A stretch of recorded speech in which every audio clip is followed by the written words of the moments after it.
Hello friends, welcome to Honey JS classes. 20th February daily current affairs with JS points.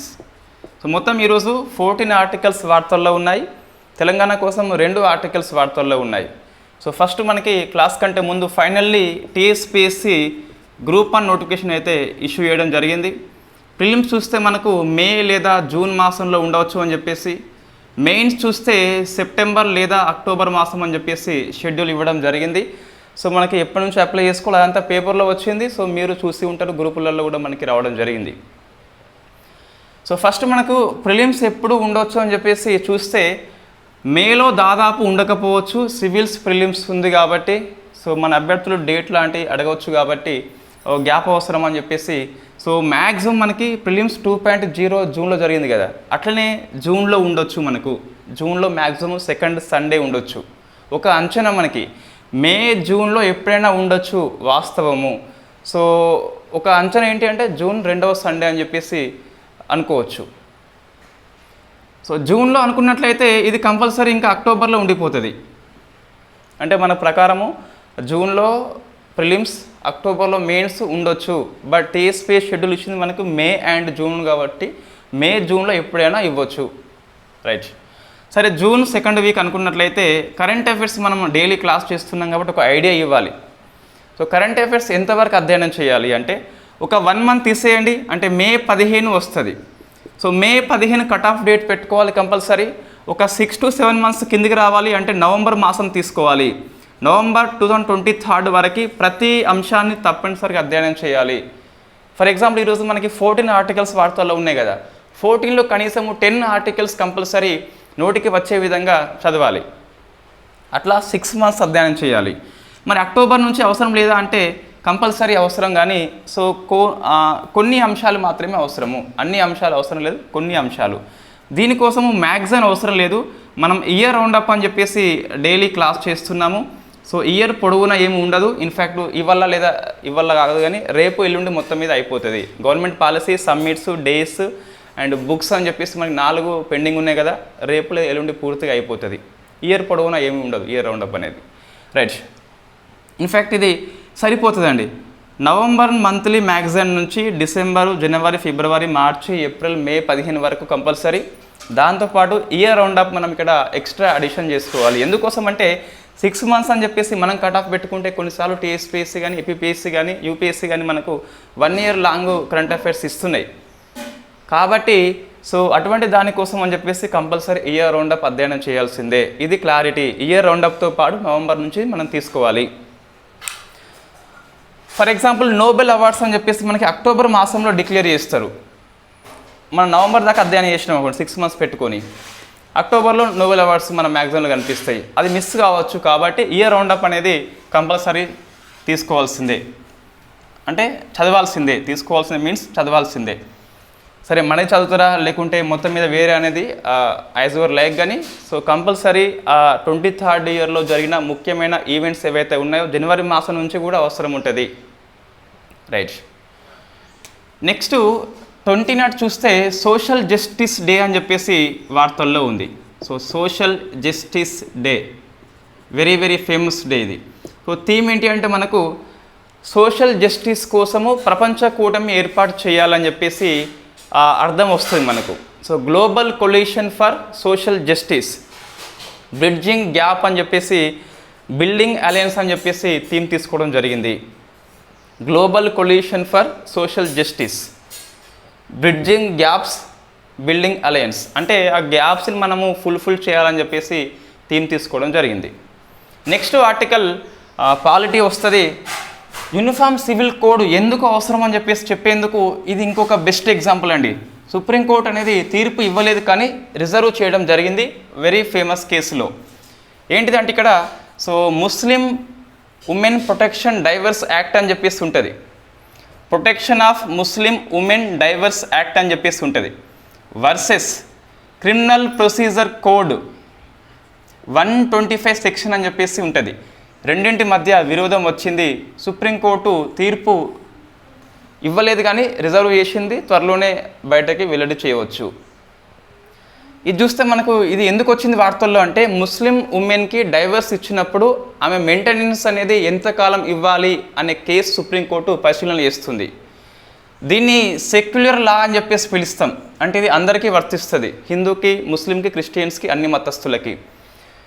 Protection of Muslim women divorce act అని చెప్పేసి కేవలము ముస్లిమ్స్కే వర్తిస్తుంది. అంటే ఏంటిది, ఒక పర్సనల్ లా, ఒక సెక్యులర్ లా రెండు కాన్ఫ్లిక్ట్ అవుతున్నాయి డైరెక్ట్గా. సో ఏది నెగ్గుతుంది అని చెప్పి సుప్రీంకోర్టు తీర్పు అయితే రిజర్వ్ చేయడం జరిగింది.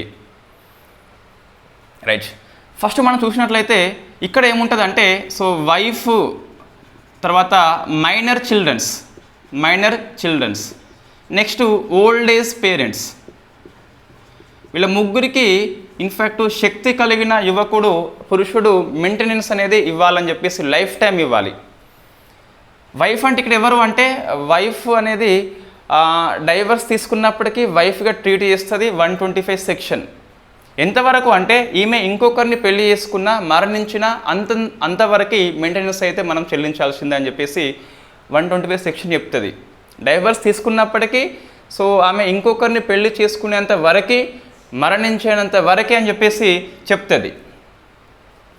ఇక్కడ చూస్తే సో డైవర్స్ ఇచ్చిన తర్వాత మనము మెయింటెనెన్స్ అనేది కేవలము ఇద్దత్ కాలం మాత్రమే ఇవ్వాలని చెప్పేసి చెప్తుంది. అంటే 90 రోజులు అండి, 90 రోజులు మాత్రమే అని చెప్పేసి ఈ చట్టం చెప్తుంది.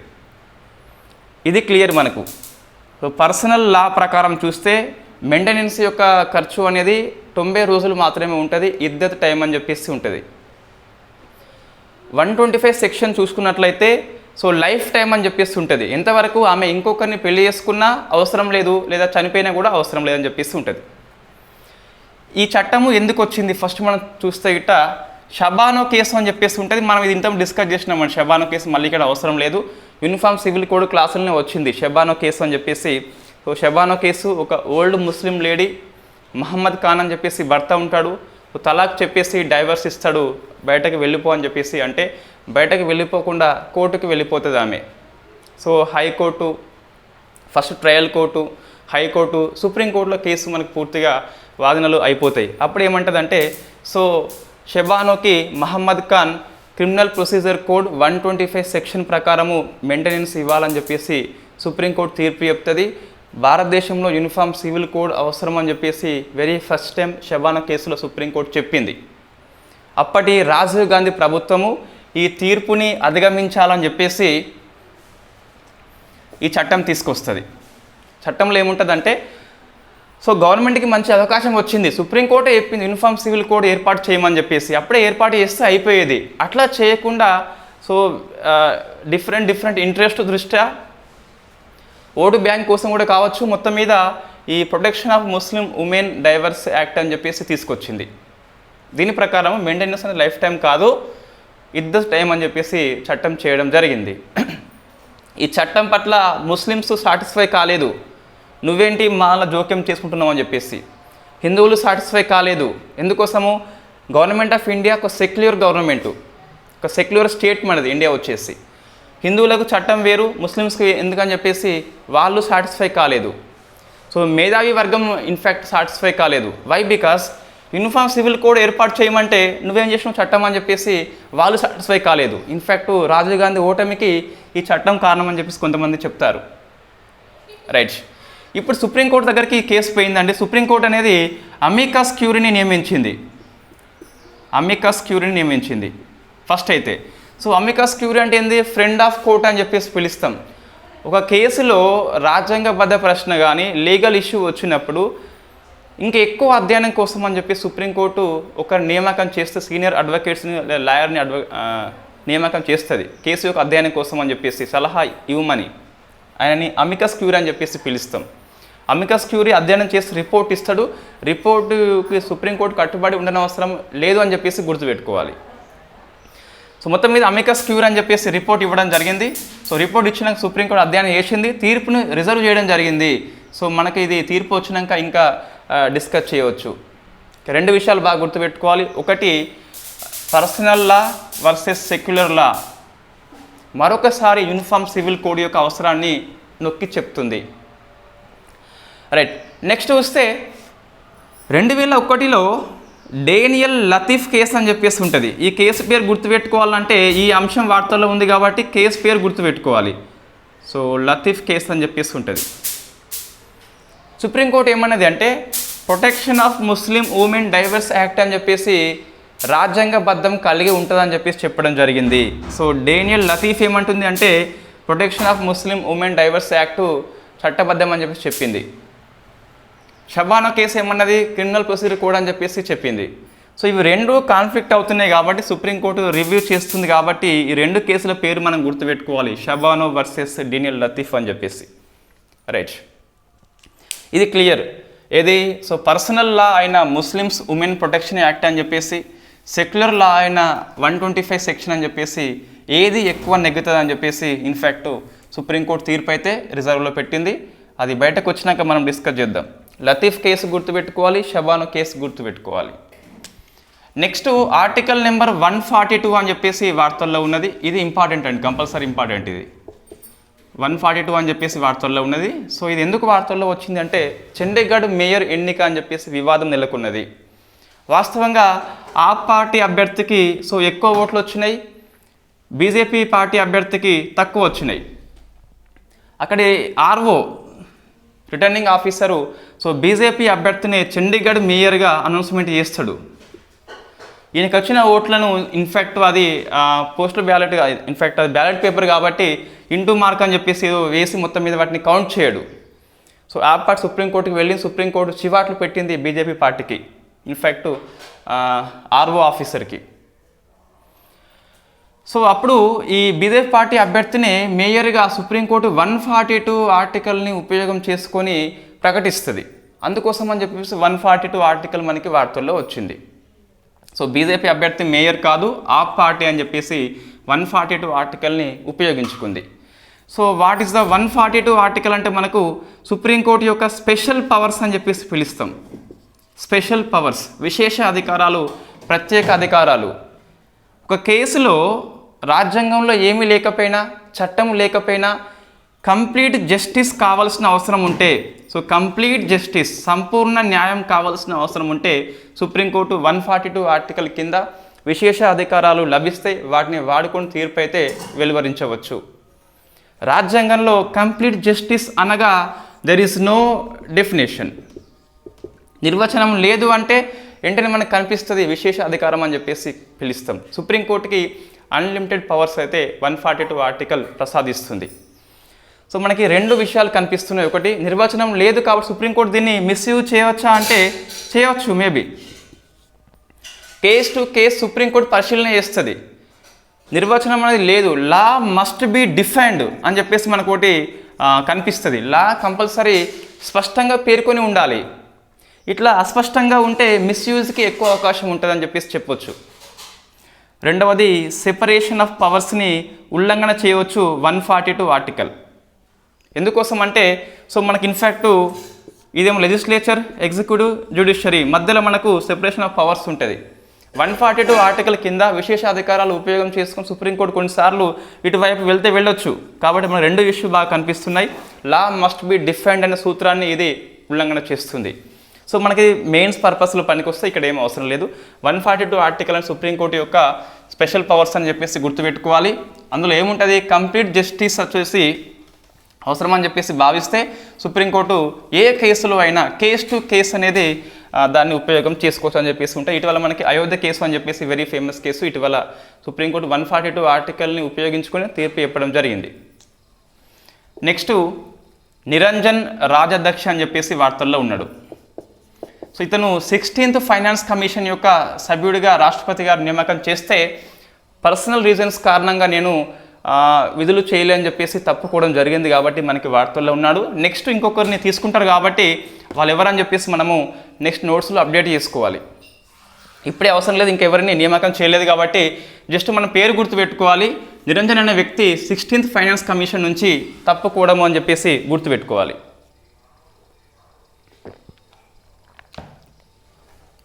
నెక్స్ట్, సో పారువేట ఉత్సవం అని చెప్పేసి వార్తల్లో ఉంది. పారువేట ఫెస్టివల్. సో ఇన్ఫ్యాక్ట్ ఇది మన నంద్యాల లోపల అహోబిలం. సో సో అహోబిలంలో ఉన్నటువంటి నరసింహస్వామి టెంపుల్ లోపల జరుగుతుంది. సో ఈ గిరిజనులు ఇతర మతస్థుల పట్ల ఇన్ఫ్యాక్ట్ ఇది సామరస్యం కోసం అని చెప్పేసి జరుగుతుందట. ఇన్ఫ్యాక్ట్ విష్ణువు యొక్క అవతారం నరసింహస్వామి అని చెప్పేసి పిలుస్తాం. సో ఈయన ఇన్ఫ్యాక్ట్ ఈ గిరిజన అమ్మాయి చెంచు లక్ష్మి అని చెప్పేసి పెళ్లి చేసుకున్నాడట. సో అందుకోసం అని చెప్పేసి ఫెస్టివల్ కండక్ట్ చేస్తారట. సో దీన్ని యునెస్కో యొక్క ఇంటంజిబుల్ కల్చరల్ హెరిటేజ్గా గుర్తించమని చెప్పేసి నామినేషన్ పంపడం జరిగింది. కాబట్టి ఈ పారువేట ఫెస్టివల్ వచ్చేసి మనకి వార్తల్లో ఉంది.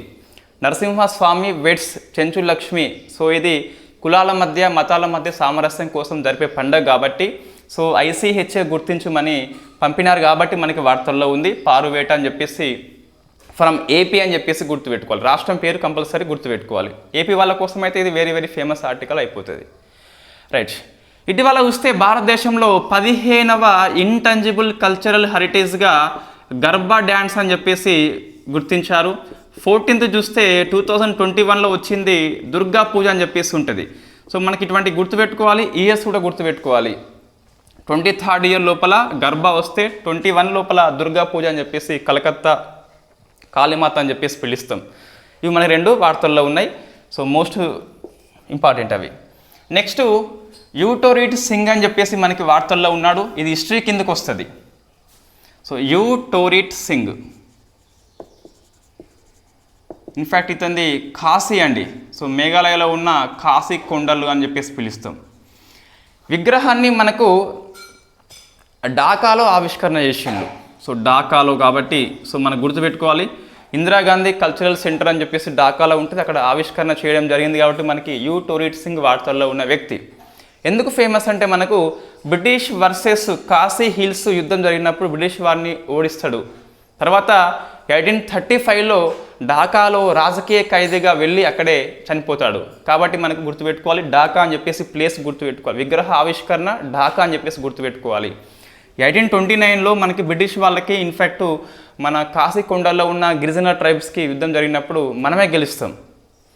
తర్వాత రాజకీయ ఖైదీగా వెళ్ళిపోయి మరణిస్తాడు. కాబట్టి సో వెరీ ఫేమస్ వ్యక్తి అని చెప్పేసి పర్సనాలిటీస్ ఇన్ న్యూస్ అని చెప్పేసి గుర్తుపెట్టుకోవాలి.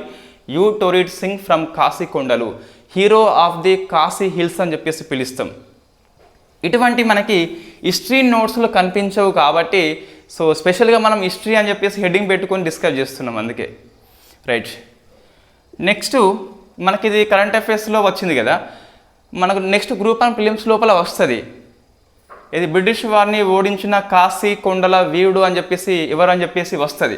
మనము స్ప్రెక్టమ్ సిరీస్ పుస్తకం తీస్తాము, NCERT పుస్తకం చూస్తాము. సో మనకు కనిపించదు ఎక్కువ. అది ఇది ఎక్కడ అని చెప్పేసి చూస్తే ఇది కరెంట్ అఫైర్స్లో మనకు కనిపిస్తుంది. హిస్టరీ కూడా కరెంట్ అఫైర్స్ బిట్స్ అనేవి ఉంటాయని చెప్పేసి చెప్పడానికి బెస్ట్ ఎగ్జాంపుల్ అని ఇది చెప్పొచ్చు. నెక్స్ట్ శ్రీ కల్కి ధామ్ టెంపుల్. సో నిన్న మన మోడీ గారు శంకుస్థాపన చేయడం జరిగింది. సో కల్కి ధామ్ టెంపుల్ ఇక్కడ యూపీలో ఉన్న సంబాల్ ప్రాంతం లోపల.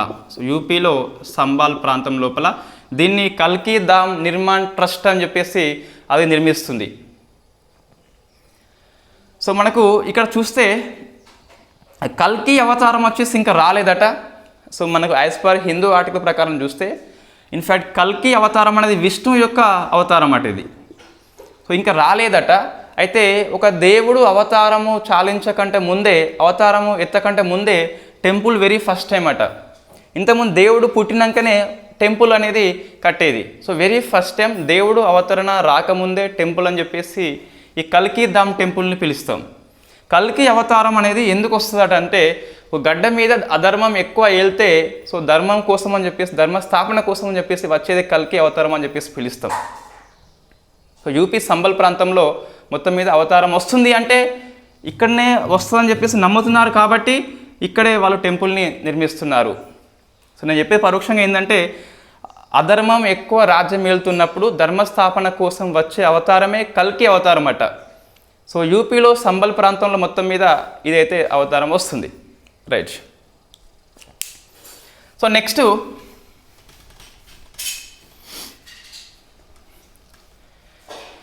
యాంటీ షాట్లెట్ వెపన్ అని చెప్పేసి మనకి వార్తల్లో ఉంది. So anti satellite weapon Russia తయారు చేస్తుంది, రష్యా ప్రయోగిస్తుంది అని చెప్పేసి అమెరికా ఆరోపణ చేసింది కాబట్టి యాంటీ షాట్లెట్ వెపన్ వచ్చేసి వార్తల్లో ఉంది.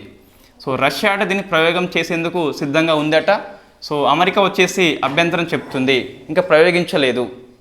యాంటీ శాటిలైట్ వెపన్ అనేది ఎందుకు పనికొస్తుంది అంటే శాటిలైట్స్ని ఇది ధ్వంసం చేస్తుంది, అందుకే యాంటీ అని చెప్పేసి పిలుస్తున్నాం. ఇది కొద్ది మంది దగ్గరనే ఇటువంటిది టెక్నాలజీ కలిగి ఉన్నది. ఇండియాలో ఎస్ ఉంది.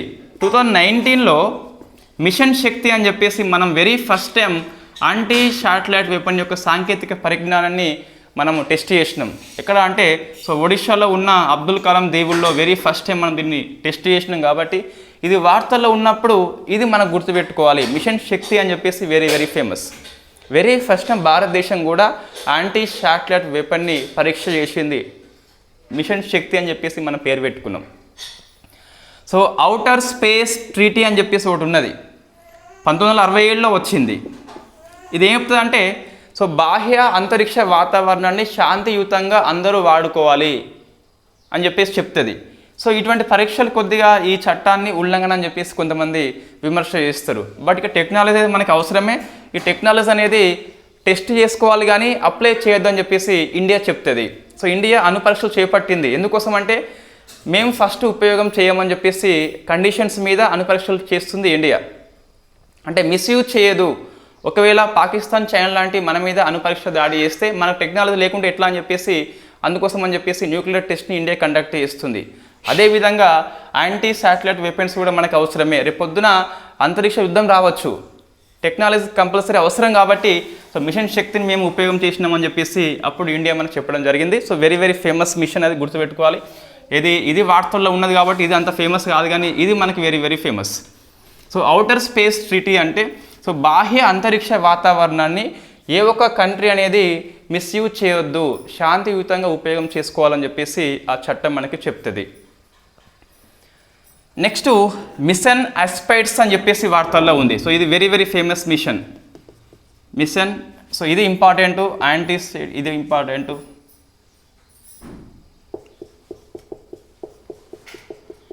Right. So mission Aspides, right. In fact మనకు ఇది ఎవరు కండక్ట్ చేస్తున్నారంటే యూరోపియన్ యూనియన్ అండి. ఎక్కడ అంటే ఎర్ర సముద్రం లోపల. ఇక్కడ మనకు హైతీ దాడులు ఎక్కువైనాయి. మనం డిస్కస్ చేసినాం ఆల్రెడీ. హౌతీలు అంటే ఎవరు అంటే యెమెన్లో ఉన్న రెబల్స్, వీళ్ళు జైదీ షియా ముస్లిం శాఖ వీళ్ళది. సో ఇన్ఫ్యాక్ట్ ఇక్కడ మనకు యెమెన్ ఉంటుందండి. ఇది యెమెన్ దేశము. యెమెన్లో పౌర ప్రభుత్వం ఉందిగా, దాన్ని వ్యతిరేకిస్తూ ఒక రెబల్స్ ఉంటారు. ఆ రెబల్స్ పేరే హౌతీలు అని చెప్పేసి పిలుస్తాం. వీళ్ళు షియా మతస్థులు. సో జైదీ షియా శాఖ అని చెప్పేసి ఉంటుంది. ఇరాన్లో ఉన్న వాళ్ళు కూడా షియాలు కాబట్టి సో వీళ్ళు సపోర్ట్ చేస్తారు. యెమెన్లో ఉన్న పౌర ప్రభుత్వానికి సౌదీ అరేబియా అనేది హెల్ప్ చేస్తుంది. ఎందుకోసం? ఇది సున్నీ ప్రభుత్వం కాబట్టి. సో సున్నీ వర్సెస్ షియా అనేది అనివార్యం కాబట్టి సో ఇదంతా మన జియో పాలిటిక్స్ కిందకి వస్తుంది. ఈ మ్యాప్ ప్యాంటింగ్ మనం గుర్తుపెట్టుకోవాలి. ఇంతకుముందు డిస్కస్ చేసిన మనం మారాలి. ఎర్ర సముద్రం ఎప్పుడు వార్తల్లో ఉంటుంది కాబట్టి సరిహద్దు దేశాల పేర్లు వస్తే రావచ్చు. సౌదీ అరేబియా ఉంటుంది, యెమెన్ ఉంటుంది, ఇరాన్ ఉండదండి. జస్ట్ మన ఇక్కడ ఇరాన్ కంట్రీ అని చెప్పేసి ఉంటుంది కానీ సరిహద్దుగా ఉండదు. ఈజిప్ట్ ఉంటుంది, సుడాన్ ఉంటుంది, అండ్ ఎరిత్రియా అని చెప్పేసి ఉంటుంది. సో ఇన్ఫ్యాక్ట్ ఆఫ్రికా, ఆసియాల మధ్య ఇది మనకు కనిపిస్తుంది. రెడ్ సీ అని చెప్పేసి వెరీ వెరీ ఫేమస్. ఈ దేశాల పేర్లు గుర్తుపెట్టుకోవాలి కంపల్సరీ. ఇప్పుడు ఏంటి అంటే యూరోపియన్ యూనియన్ వచ్చేసి ఈ హౌతీ దాడుల నుంచి నౌకల్ని కాపాడాలని చెప్పేసి కండక్ట్ చేస్తున్న నౌకాదళ మిషన్ పేరే మిషన్ ఆస్పైడ్స్ అని చెప్పేసి పిలుస్తాం. ఇంతకుముందు మనకు కంబైన్డ్ మారిటైమ్ ఫోర్స్ యుఎస్ఏ ఆధ్వర్యంలో పనిచేస్తుంది. ఇండియా కూడా మనకి సభ్యత్వం తీసుకుంది. సో ఇక్కడ సిఎంఎఫ్ వచ్చేసి operation prosperity, so prosperity Guardian అని చెప్పేసి కండక్ట్ చేసింది. సో ఇది కూడా మనకు ఎర్ర సముద్రంలో హౌతీల మీద అటాక్ చేయాలని చెప్పేసి నౌకాదళ రక్షణ కోసం అని చెప్పేసి కంబైన్డ్ మారిటైమ్ ఫోర్స్ ఆధ్వర్యంలో ఆపరేషన్ ప్రాస్పర్టీ గార్డియన్ అని చెప్పేసి సిఎంఎఫ్ కండక్ట్ చేసింది. యూరోపియన్ యూనియన్ ఏం చూస్తే మిషన్ ఆస్పైడ్స్ అని చెప్పేసి ఉన్నది. రెండు మిషన్ యొక్క లక్ష్యం ఏంటి అంటే హౌతీల్ని అటాక్ చేయాలి. ఎందుకోసం? వాళ్ళు ఈ రెడ్ సీలో ఉన్నటువంటి నౌకల్ని అటాక్ చేస్తున్నారని చెప్పేసి ఈ చర్య తీసుకోవడం జరిగింది. సో ఎమెన్స్ చూస్తే మనకు ఆ దేశం పేరు గుర్తుపెట్టుకోవాలి, హౌతీలు అని చెప్పేసి గుర్తుపెట్టుకోవాలి, వాళ్ళ శాఖ గుర్తుపెట్టుకోవాలి, రెండు ఆపరేషన్స్ పేరు గుర్తుపెట్టుకోవాలి. Operation prosperity guardian by CMF, operation Aspides అని చెప్పేసి యూరోపియన్ యూనియన్. నెక్స్ట్ ఒక కేసు వార్తల్లో ఉన్నది టిఎన్ గోదవర్మన్ కేసు అని చెప్పేసి పిలుస్తాం. సో టిఎన్ గోదవర్మన్ కేసు 96లో వచ్చింది ఇది. So versus union of India అని చెప్పేసి ఉంటుంది. ఎందుకు మరొకసారి వార్తల్లో వచ్చిందంటే సో ఫారెస్ట్ కన్జర్వేషన్ యాక్ట్ అని చెప్పేసి మనకు 1980లో వచ్చింది. అటవీ ప్రాంత రక్షణ కోసం అని చెప్పి చట్టం చేయడం జరిగింది. దీన్ని ఇటీవల అమెండ్మెంట్ చేస్తూ సవరణ చేస్తూ ఒక అటవీ ప్రాంతంలోంచి కొన్నిటిని మినహాయింపు చేయడం జరిగింది. సుప్రీంకోర్టులో కొంతమంది కేసు వేసినలు పర్యావరణవేత్తలు. సో ఈ అటవీ మినహాయింపు అనేది చెల్లదు అని చెప్పేసి సుప్రీంకోర్టు మధ్యంతర ఉత్తర్వులు జారీ చేసింది. ఇప్పటికైతే టిఎన్ గోదవర్మన్ కేసుని మీరు ఫాలో అయిపోండి అని చెప్పేసి తీర్పు పూర్తిగా ఇవ్వలేదు. జూలై మాసానికి పోస్ట్పోన్ చేయడం జరిగింది. సో ఇంతవరకు మనం ఏం గుర్తుపెట్టుకోవాలి అంటే 2023లో చేసిన సవరణలో అటవీ ప్రాంత మినహాయింపు అనేది చెల్లదు అని చెప్పేసి సుప్రీంకోర్టు చెప్పడం జరిగింది. అటవీ మినహాయింపు అనేది అక్కడ జూ పార్క్ అనేది అటవీ కిందికి రాదు అని చెప్పేసి, సఫారీ పార్క్ అనేది రాదని చెప్పేసి ఈ సవరణ చెప్తుంది. అంటే ఒక ప్రాంతంలో జూ పార్క్ ఏర్పాటు చేస్తే అటవీ అనే డెఫినేషన్ కింద రాదని చెప్పేసి చట్ట సవరణ చెప్తుంది. సరిహద్దు ప్రాంతం నుంచి 100 km వరకు కూడా అటవీ కిందికి రాదని చెప్పేసి, అడవి ఉన్నప్పటికీ అటవీ కిందికి రాదని చెప్పేసి సవరణ చెప్తుంది. ఇవి రెండూ చెల్లవు ఇప్పటికైతే అని చెప్పేసి సుప్రీంకోర్టు చెప్పడం జరిగింది. సో ఆ చెప్పడంలో భాగంగా మనకి ఈ గోదవర్మన్ కేసుని హైలైట్ చేస్తుంది. దీని ప్రకారము ఒక అటవీ ప్రాంతాన్ని గవర్నమెంట్ ఆఫ్ ఇండియా ఒక స్టేట్ అనేది అటవీ ప్రాంతంగా నోటిఫై చేయనప్పటికి కూడా గ్రీన్ కవర్ పచ్చని ప్రాంతం అయితే అది అటవీగా ఈ కేసు చెప్తుంది. ఏమంటున్నా అంటే ఎటువంటి మినహాయింపు లేదు, అది రిజర్వా నాన్ రిజర్వా లేకుంటే గవర్నమెంట్ ఆఫ్ ఇండియా నోటిఫై చేసిందా సంబంధం లేకుండా, ఆ జూ పార్కా లేకుంటే సఫారీ పార్కా సంబంధం లేకుండా కొన్ని చెట్లు కలిగి ఉంటుంది అడవి అని చెప్పేసి ఈ కేసు చెప్తుంది. సో మనకి బ్రాడ్ డెఫినేషన్ కనిపిస్తుంది. ఈ 23 సవరణ చూస్తే గిట్ట కొన్ని మినహాయింపులు ఇవ్వడం జరిగింది కదా, ఆ మినహాయింపులు చెల్లవు అని చెప్పేసి సుప్రీంకోర్టు చెప్పడం జరిగింది. సో ఇది పూర్తి తీర్పు ఇంకా ఏం రాలేదు, కానీ ఇవి రెండు అయితే చెల్లవు అని చెప్పి సుప్రీంకోర్టు చెప్పింది కాబట్టి మనకి వార్తల్లో ఉంది గోదవర్మన్ కేసు. ఇదేమో బ్రాడ్గా ఆలోచిస్తుంది, ఇదేమో న్యారోగా ఆలోచించి ఇది అడవి కాదు, ఇది అడవి కాదు, ఇది అడవి కాదు అని చెప్పేసి మినహాయింపిస్తుంది. మినహాయింపులు చెల్లవు, అంతా అడవే అని చెప్పేసి ఇన్ఫ్యాక్ట్ సుప్రీంకోర్టు అయితే ఈ కేసులో చెప్పడం జరిగింది కాబట్టి మనకి వార్తల్లో కనిపిస్తుంది. సో గోదవర్మన్ కేసు గుర్తుపెట్టుకోవాలి, అంతా అడవి అని చెప్పేసి గుర్తుపెట్టుకోవాలి అంతే. అంతా అంటే ఎంతవరకు పచ్చగా ఉంటే అంతవరకు అడవి అని చెప్పేసి పిలుస్తాం. ఇది కూడా వెరీ ఫేమస్ కేసు అండి. నెక్స్ట్ రోడమైన్ బి అని చెప్పేసి ఒక క్యాన్సర్ కారకము మనకి వార్తల్లో ఉంది. రోడమైన్ బి వచ్చేసి తమిళనాడులో దీన్ని బ్యాన్ చేయడం జరిగింది. ఈ పీచు మిఠాయిలో మనకు ఎరుపు రంగుకి కారణం వచ్చేసి, ఆ పింక్ రంగుకి కారణం వచ్చేసి రోడమైన్ బి అని చెప్పేసి ఒక కలర్ ఏజెంట్ ఉపయోగం చేస్తామట. అది క్యాన్సర్ కారణం అని చెప్పేసి తమిళనాడు ప్రభుత్వం బ్యాన్ చేయడం జరిగింది. చెన్నైలో ఉన్నటువంటి షాపింగ్ మాల్స్ లోపల దీన్ని అమ్ముతుంటే ఇన్ఫ్యాక్ట్ ఆ ఫుడ్ సేఫ్టీ ఆఫీసర్స్ వచ్చి టెస్ట్ చేస్తే క్యాన్సర్ కారకం అని చెప్పేసి తేలిందట. అందుకోసం అని చెప్పేసి రోడమైన్ బి మనకి వార్తల్లో ఉంది. ఇది కలర్ ఏజెంట్గా ఉపయోగిస్తారు. ఇన్ఫ్యాక్ట్ జనరల్గా ఇది పౌడర్ రూపంలో ఉన్నప్పుడు గ్రీన్ కలర్లో ఉంటుంది. దీన్ని వాటర్లో కలిపితే పింక్ రంగు వస్తుంది, ఎరుపు రంగు కూడా వస్తుందట. కాబట్టి ఇది మనం గుర్తుపెట్టుకోవాలి. అయితే ఈ కొన్నిసార్లు మనకి మిర్చి పౌడర్ బయట ఇన్ఫ్యాక్ట్ ఈ ఆశీర్వాద్ అని చెప్పేసి అమ్ముతారు. అది కూడా ఎరుపు రంగుకి కారణము రోడమైన్ బి కూడా కలిపేందుకు అవకాశం ఉన్నదట అని చెప్పేసి మనకి హిందూ ఆర్టికల్ చెప్తుంది. రోడమైన్ బి అనేది కలర్ ఏజెంట్ అని చెప్పేసి గుర్తుపెట్టుకోవాలి.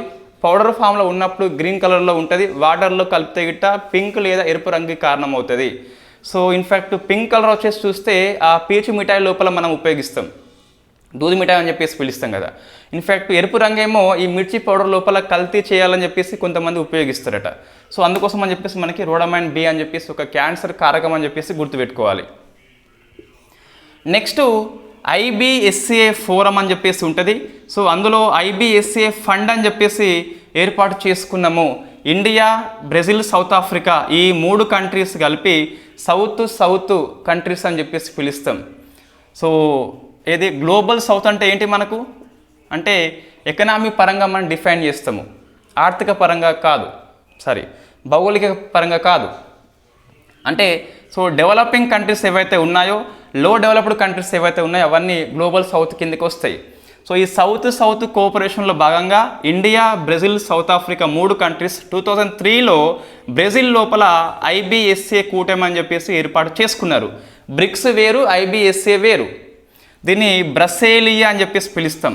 సో బ్రసేలియా ఒప్పందం లోపల 2003 ప్రాంతంలో IBSA కూటమి ఏర్పాటైంది. సౌత్ నేషన్స్ మధ్య కోఆపరేషన్ అని చెప్పేసి పిలుస్తాం. లక్ష్యం ఏంటి అంటే మనకు ఈ 3 దేశాల మధ్య సహకారం కోసం అని చెప్పేసి ఏర్పాటు చేసుకోవడం జరిగింది. 2004లో IBSA ఫండ్ అని చెప్పేసి ఏర్పాటు చేస్తే 2006లో ఇది అమల్లోకి వచ్చింది. ఇయర్స్ అనేది కొద్ది వరకు అవసరం అండి, కంపల్సరీ. ఇండియా సభ్యత్వం ఉన్నట్లయితే ఇయర్స్ గుర్తుపెట్టుకోవాలి, రైట్. ఈ ఫండ్ ప్రకారం ప్రతి ఇయరు ఈ India, Brazil, South Africa $1 million అయితే ఇవ్వాలి ఫండ్కు. ఇండియా నిన్న ఇచ్చింది కాబట్టి మనకి ఈరోజు వార్తల్లో ఉంది. IBSA ఫండ్కి ఇండియా యొక్క విరాళం ఎంత? $1 మిలియన్. బ్రెజిల్ ఇస్తుంది, సౌత్ ఆఫ్రికా కూడా ఇస్తుంది. సో ఇప్పుడు ఇండియా ఇచ్చింది కాబట్టి మనకి వార్తల్లో వచ్చింది IBSA ఫండ్ వచ్చేసి, రైట్. ఇది 2006లో మనకి అమల్లోకి వచ్చింది. కూటమి ఎప్పుడు? 2003లో వచ్చింది. మనం లాస్ట్ ఇయర్ ఆల్రెడీ 20 ఇయర్స్ అయిపోయిందని చెప్పేసి డిస్కస్ చేయడం జరిగింది. IBSA హెడ్ క్వార్టర్ ఎక్కడ ఉంది, ఎక్కడ లేదని చెప్పేసి గుర్తుపెట్టుకోవాలి, ఎక్కడ దానికి లేదు. నెక్స్ట్ ఏషియన్ కంట్రీస్కి ప్లస్ ఇండియాకి మధ్య ఒక ఒప్పందం అనేది సమ్మిట్ మనం ఢిల్లీలో కండక్ట్ చేసుకున్నాం. అందుకోసం అని చెప్పేసి ఆ ఒప్పందం మనకి వార్తల్లో ఉంది. ఆ ఒప్పందం పేరేంటి మనకంటే Asian India trade in goods agreement అని చెప్పేసి. గూడ్స్ ఇది ఫ్రీ ట్రేడ్ ఒప్పందం ఉంటుంది కదా, స్వేచ్ఛ వాణిజ్య ఒప్పందం అని చెప్పేసి. అది కేవలం ఇక్కడ గూడ్స్కి మాత్రమే ఇది వర్తింపజేస్తాం మనం. 2010లో అమల్లోకి వచ్చింది. ఇండియాకును ఏషియన్ కంట్రీస్కి మధ్య వస్తువుల విషయంలో స్వేచ్ఛ వాణిజ్య ఒప్పందం అని చెప్పేసి పిలుస్తాం. Asian Indian trade in goods agreement అని చెప్పేసి 2010లో అమల్లోకి వచ్చింది. ఇప్పుడు ఢిల్లీలో మనకు మీటింగ్ పెట్టుకున్నాం కాబట్టి ఇది వార్తల్లో వచ్చింది. అయితే మరి వస్తు సేవల విషయంలో మొత్తం ఒప్పందం అనేది ఉంటుంది కాబట్టి ఏషియన్ కంట్రీస్కి ఇండియా కంట్రీకి మధ్య సర్వీస్ విషయంలో ఫ్రీ ట్రేడ్ అగ్రిమెంట్ అనేది 2014లో మనము అమల్లోకి చేసుకున్నాము. జనరల్గా చూస్తే స్వేచ్ఛ వాణిజ్య ఒప్పందంలో గూడ్స్ అండ్ సర్వీస్ ఒకేసారి ఒప్పందం చేసుకుంటారు. ఇక్కడ మాత్రము ఇండియా, ఏషియన్ కంట్రీస్ అనేవి 2010లో ఓన్లీ ఫర్ గూడ్స్, 2014లో ఓన్లీ ఫర్ సర్వీస్ అని చెప్పేసి విడివిడిగా చేసుకోవడం జరిగింది. స్వేచ్ఛ వాణిజ్య ఒప్పందం ఓ కూటమితో కాబట్టి ఇది very very famous. Next హెన్లీ passport index అని చెప్పేసి మరొకసారి మనకు వార్తల్లో వచ్చింది. ఇన్ఫ్యాక్ట్ హెన్లీ పాస్పోర్ట్ ఇండెక్స్ 24 ఇది మనం జనవరి మాసంలో డిస్కస్ చేసింది ఏంటి? 24దే. అప్పుడు మనకు అన్ని పేపర్లో వచ్చింది. నేను ఆల్రెడీ మన గ్రూప్లో మార్నింగ్లో ఇన్ఫ్యాక్ట్ అది షేర్ చేసిన ఒక ఆర్టికల్ని. హెన్లీ పాస్పోర్ట్ ఇండెక్స్ అని చెప్పేసి ఇండియన్ ఎక్స్ప్రెస్ జనవరి మాసంలో దీన్ని పబ్లిష్ చేసింది. దాని ప్రకారం చూస్తే ఇండియా ర్యాంకు 80 ఉన్నది.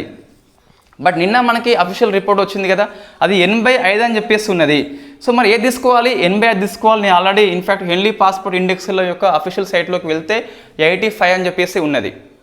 మరి ఇదేంటంటే మనకు ఆల్రెడీ జనవరి మాసంలో నిజంగా రిపోర్ట్ వచ్చింది, బట్ అది తాత్కాలిక జాబితానట. It is only provisional list అట. ఇట్ ఈస్ ఫైనల్ కాబట్టి 85 అని చెప్పేసి గుర్తుపెట్టుకోవాలి. 80 మనం కరెక్షన్ చేసుకోవాలి. జనవరి మాసంలో అది కరెక్టే. మనకి ఇన్ఫ్యాక్ట్ మీరు ఒకసారి గూగుల్ సెర్చ్ చేయండి, ఇది జనవరి మంత్ హెన్లీ పాస్పోర్ట్ ఇండెక్స్ అని చెప్పేసి కొడితే నెంబర్ ఆఫ్ ఆర్టికల్స్ వస్తున్నాయి. హిందూ ఎక్స్ప్రెస్, హిందుస్థాన్ టైమ్స్ అని చెప్పేసి అన్నీ వస్తున్నాయి. అన్నిటిలో 80 అని చెప్పేసి ఉంటుంది. మనకి 85 అని చెప్పేసి India rank Henley passport index ప్రకారము. ఫస్ట్ ర్యాంక్ ఎవరు? ఫస్ట్ ర్యాంక్ మారలేదు.